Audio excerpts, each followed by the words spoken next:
अध्यक्ष द्वारा पार्टी के शीर्ष नेतृत्व के साथ बैठक करी गई और जो घटनाक्रम गुरु जम्बेश्वर यूनिवर्सिटी में 16 तारीख 17 तारीख को हुआ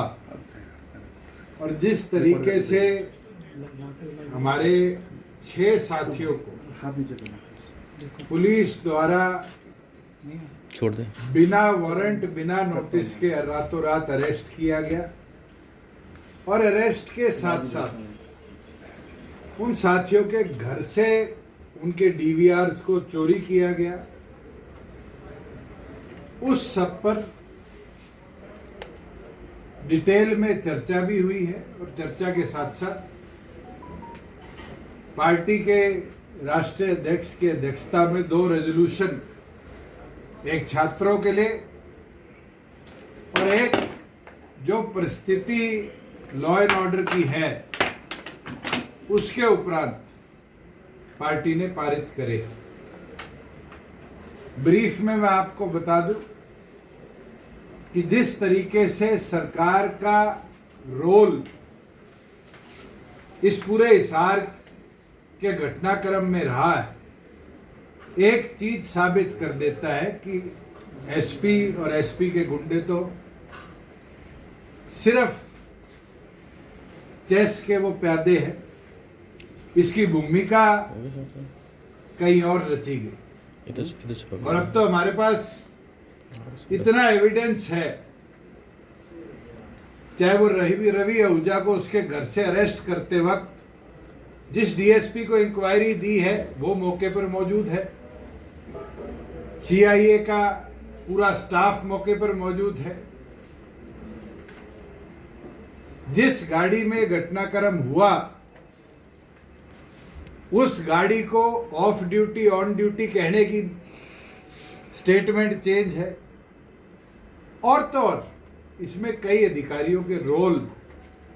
जो सामने आने वाले दिनों में आएंगे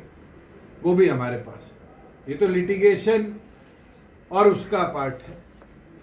वो लड़ाई तो कोर्ट के ह्यूमन राइट कमीशन के SC/ST आयोग के माध्यम से और जल्द फाइनलाइजेशन होते ही हम हाईकोर्ट भी मूव करेंगे। जो 6 साथी रात को अरेस्ट हुए थे उन 6 की तरफ से कल ह्यूमन राइट कमीशन को भी एक संयुक्त कंप्लेंट दी जाएगी। विजेंद्र धानक जिसके घर में घुसकर उसकी माइनर बच्ची के पांव पे पांव रखकर उसका सीसीटीवी कैमरा उतारा गया, बाहर निकलते हुए उसको जाति सूचक शब्द उनकी कम्युनिटी का बोला गया, उसके लिए हम SC/ST आयोग भी जाने का काम करेंगे। और साथ में हिसार, क्योंकि SC/ST एक्ट के लिए एक अलग जुडिशियल बेंच है, उसके अंदर भी केस फाइल करेंगे उन सब लोगों के लिए जो उस रेड में मौजूद थे और जिनने जाति सूचक शब्द बोलने का काम किया। जहां लड़ाई इन छात्रों की है कि 2 FIR दिग्विजय सिंह, इंसो के अध्यक्ष, इंसो के अलग अलग पदाधिकारियों के विरुद्ध करी गई है, उसके लिए भी लीगल राय लेकर चाहे डिस्ट्रिक्ट लेवल पर हो चाहे मैं हाईकोर्ट आना पड़े, आगे की कार्रवाई हम करने वाला नामजद किया है उनकी भी लड़ेगी। आज 14 दिन बाद कुरुक्षेत्र में एक FIR और दर्ज करी गई है कुर्सी तोड़ने की, उसकी भी लड़ेगी। जिस तरीके से CIA स्टाफ इस प्रदेश में चलता है और जिस तरह की रील्स ऑनलाइन डालता है उसके विरुद्ध भी चलेगी। मगर पार्टी द्वारा जो छात्रों की लड़ाई लड़ी जा रही थी कि यूनिवर्सिटीज को केवल मात्र बीजेपी या बीजेपी की विचारधारा के संगठन हो, विश्व हिंदू परिषद, राष्ट्रीय स्वयंसेवक संघ या मोर्चे, इनका अड्डा बनाने का जो प्रयास करा जा रहा था और दूसरे संगठनों को रोका जा रहा था, हिसार के अंदर आगामी 27 तारीख को छात्रों के हित में एक महापंचायत करी जाएगी। सभी लोगों से आग्रह करता हूं कि इस लड़ाई के अंदर अपने शिक्षण संस्थानों को बचाने के लिए राजनीतिक दलों से ऊपर उठकर सबसे अनुरोध है कि इस लड़ाई में हमारा सहयोग करें। ये कोई जननायक जनता पार्टी की अकेली लड़ाई नहीं, ये लड़ाई हर उस छात्र के हित की है जिसको यूनिवर्सिटी में प्रताड़ित किया जाता है। आज हमारी बहनें सुसाइड कर रही है तो कहीं ना कहीं उसके पीछे भी प्रताड़ना है। जिस तरह का बड़ा करप्शन के अलग अलग चार्जेस हो, मैनिपुलेशन ऑफ डॉक्यूमेंट्स के चार्जेस हो, इंक्वायरीज के अंदर डिले किया जा रहा है चुनिंदा लोगों को बचाने के लिए, इसके विरुद्ध में होगा। और पुलिस और पुलिसिंग के जो मानदंड गिरते जा रहे हैं उसके विरुद्ध में होगा। जो क्रांतिमान पार्क हिसार का है वो एक संघर्ष की पृष्ठभूमि हमेशा की रही है। 27 तारीख को क्रांतिमान पार्क में तय किया जाएगा कि आगे इस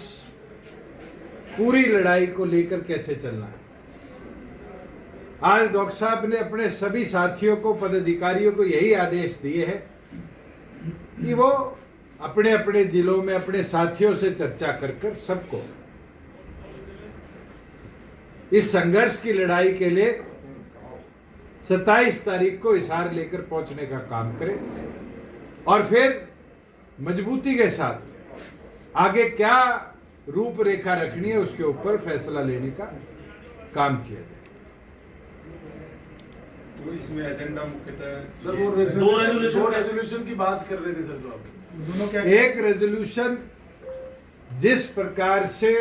गुरु जम्बेश्वर यूनिवर्सिटी ने 2 कार्य करे, एक तो गमला तोड़ने के ऊपर ट्रेसपासिंग और डैमेज ऑफ पब्लिक प्रॉपर्टी की धारा लगाकर 8 साथियों को नामजद किया और अगले दिन जितने छात्र, कोई पीएचडी में था, कोई मास्टर्स में था, कोई स्टूडेंट्स में था, जो छात्र प्रदर्शन में थे या हमारे संगठन से जुड़े हुए थे, उन सबको टर्मिनेट करने का काम किया। एक तो उसके ऊपर रेजोल्यूशन है और दूसरा जिस कॉन्स्पिरेसी को हिसार के एसपी और उनकी टीम ने रचा, इसकी जुडिशियल डिमांड प्रॉपर करी जाए और इन सबको इमीडिएट अंडर सस्पेंशन रखा जाए। हायर ऑफिशियल जो इन्वॉल्व थे उनका तुरंत हेडक्वार्टर ट्रांसफर किया जाए और तो और जिस तरीके से आधी रात को विजेंद्र धाड़क के घर पे रेड मारकर उसकी माइनर बच्ची के पांव पे पांव रखकर डीवीआर उतारा गया, ऐसे लोगों के खिलाफ SC/ST आयोग इमीडिएट एक्शन लेने का काम करे। इन सब विषयों के ऊपर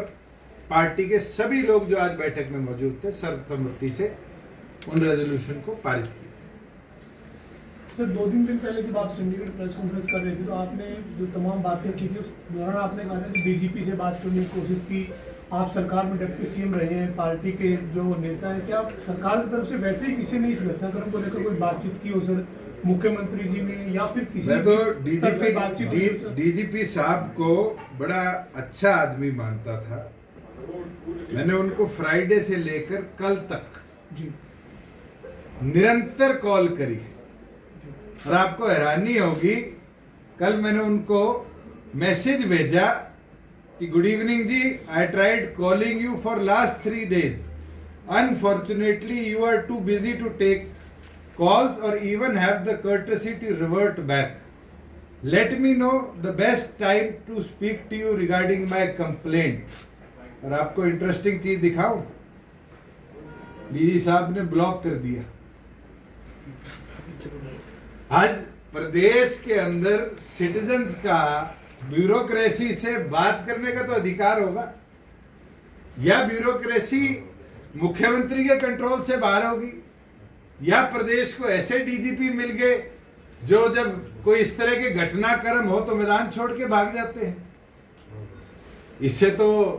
कपूर साहब ही बेहतर थे, फोन तो उठा लेते थे। मैं तो उम्मीद रखता था कि नए जोश के साथ कुछ ना कुछ प्रदेश को मिलेगा, मगर इस तरीके से कतराना और बात करने से डरना और फिर नंबर ब्लॉक कर देना, ये तो सैनी साहब आपकी टीम की कमजोरी है। कहीं ना कहीं आपको मैदान में अकेला छोड़ के ना चली जाए ये टीम।